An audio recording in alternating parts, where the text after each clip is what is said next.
Traversées de questionnements autour de la couleur et de l'ailleurs, les œuvres de Romain Bernini révèlent des regards attentifs, parfois scrutateurs, sur l'autre, humain et animal, mais aussi sur le regardeur lui-même. À l'occasion de l'exposition personnelle qui lui est consacrée au Centre d'art de Meymac, nous l'avons rencontré pour évoquer avec lui ses derniers tableaux, ses inspirations et sa technique. Aujourd'hui, zoom sur Romain Bernini.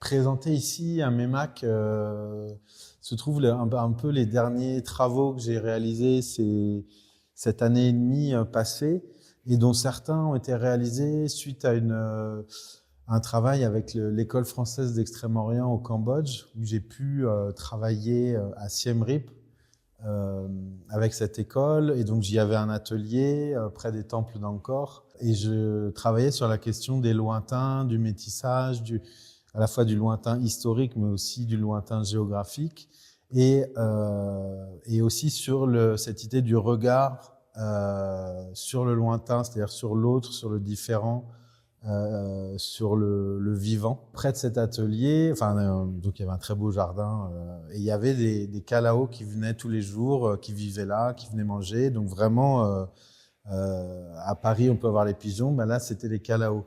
Et j'avais l'impression qu'ils venaient me voir en train de peindre régulièrement. Et donc, j'ai eu l'idée de cette espèce de mise en scène d'un rapport entre un être humain et ces oiseaux-là, assez impressionnants, hyper colorés, majestueux. Et en même temps, ce que je mets en place ici dans l'exposition, c'est cette idée à la fois d'une communication qui pourrait commencer à s'élaborer, mais en même temps qui prend pas. Il y a quelque chose de presque un peu absurde. On voit bien que ce sont deux mondes complètement différents, qui n'arrivent pas à se comprendre et qui se regardent un peu comme si tout était déjà joué. Je veux pas les mettre dans des situations et dans des lieux bien précis. J'ai vraiment l'impression et l'envie que ça soit la peinture qui soit un lieu.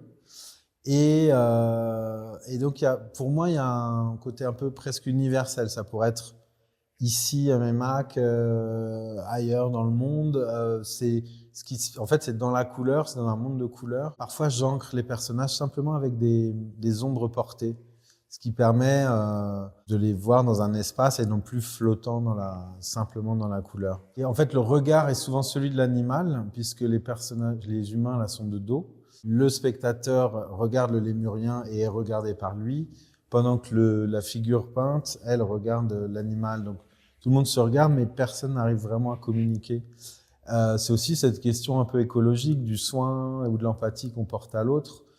Et dans les petits tableaux qui représentent des yeux, je voulais que ça soit un peu comme des caméras vidéo, comme des juges, tous ces regards portés sur nous. Je les ai peints de façon suffisamment rapprochée pour qu'on puisse bien comprendre que ça soit un animal, mais pas tout à fait non plus pour savoir lequel est-ce. Il faut savoir aussi que pour les peintures avec les Kalao, les personnages font des gestes qui sont issus des apsaras, donc des danses traditionnelles cambodgiennes, mais qui signifient à chaque fois quelque chose. Alors ça peut être la fleur, la graine, la plante aussi, le fruit. Et donc il y avait un jeu. Alors là, je le dévoile un peu, mais pour les initiés de ces danses-là, il y a ce symbole-là où en fait la personne devant l'oiseau lui propose un fruit, enfin le symbole, le signe d'un fruit. Ça, c'était le petit clin d'œil aussi cambodgien, puisque ces tableaux, ces trois-là, viennent de cette inspiration-là. J'aime beaucoup la peinture abstraite, donc j'essaye de faire une peinture qui a priori est figurative, mais avec un apprentissage de ce qu'ont pu me donner les peintres abstraits, donc avec cette idée du champ coloré, ou de vibration, de contraste, de lumière et de perspective générée non plus par un système perspectif ou dessiné, mais plus par des accords colorés. Il y a une sorte aussi presque de saturation ou de l'arsène des couleurs, c'est-à-dire c'est presque un peu trop. Et ça, c'est quelque chose qui m'intéresse, c'est-à-dire qu'on est dans la beauté, mais presque un peu toxique, comme certaines plantes, certains animaux exotiques aussi. On va presque au-delà du décoratif pour arriver vers quelque chose de quasi brûlant, toxique, ou voilà. ce rapport au totem ou à l'icône. Alors, de façon assez simple, c'est quand on met peu d'éléments, il y a un peu comme la peinture byzantine, il y a une espèce de frontalité, d'immédiateté qui fonctionne comme ça. Et en même temps, je pense qu'on a tout à apprendre des sociétés totémiques, justement, dans leur rapport à l'environnement, à l'autre, aux esprits et surtout aux soins qu'on apporte à son monde, aux soins et à l'importance qu'on apporte à son monde, parce que je pense que l'artiste et le peintre peut-être plus également considèrent l'environnement avec une attention qui est assez proche que celle des magiciens ou des chamans ou des sociétés totémiques, c'est-à-dire que on regarde le monde avec intérêt pour comprendre ses formes, ses imbrications et travailler avec ça en essayant de le mettre en valeur ou du moins de mieux le comprendre.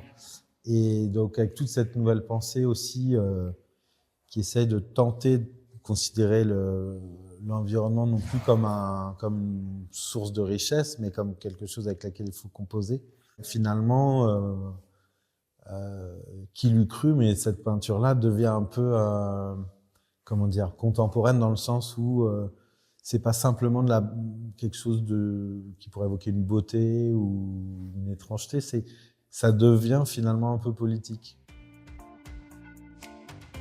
L'exposition Romain Bernini est à retrouver au Centre d'art de Mémac jusqu'au 12 janvier 2025.